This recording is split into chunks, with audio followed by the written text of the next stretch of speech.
If a cop walks up and starts asking questions, there are 5 words that force the whole encounter into one of 2 lanes. You either leave or you're being detained. Most people never ask them, so they start explaining, apologizing, and guessing. And that's how small talk turns into a case file. We're attorneys. This isn't about being rude or trying to win a street argument. It's about staying calm, staying safe, and not volunteering evidence when you don't even know what kind of encounter this is. Here are the 5 words. Am I free to go? Those 5 words work because they force clarity. If this is a consensual encounter, an officer walking up, chatting, asking, "Where you headed?" then the answer should be yes. If they say yes, you take the win. Thank you, have a good day, and you leave. No extra story, no "but listen," no nervous rambling that gives them something new to investigate. If the officer says no, now you have your answer. You're being detained. That doesn't mean you argue, and it definitely doesn't mean you physically resist. It means you stop feeding the investigation. Your next line becomes short and boring. I'm remaining silent. I want a lawyer. Then you actually stop talking. Silence feels awkward, but it's safer than guessing under pressure. Now here's the part most people mess up: timing.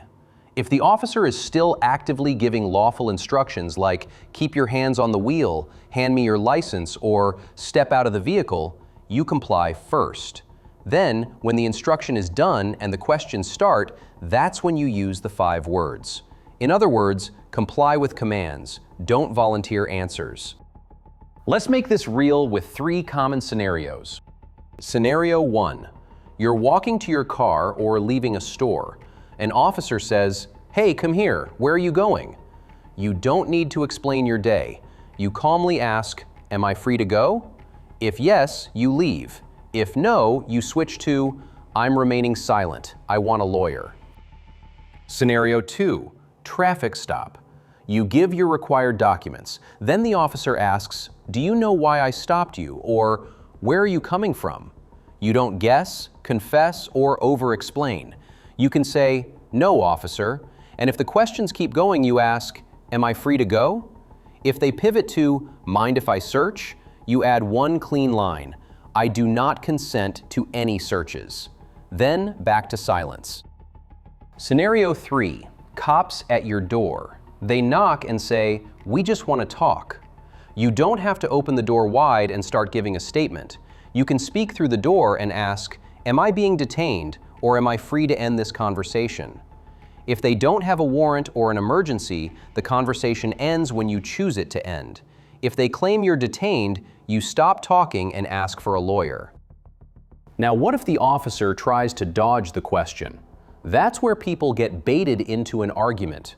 You don't debate. You repeat the clarity question. If they say, "Why? What's the hurry?"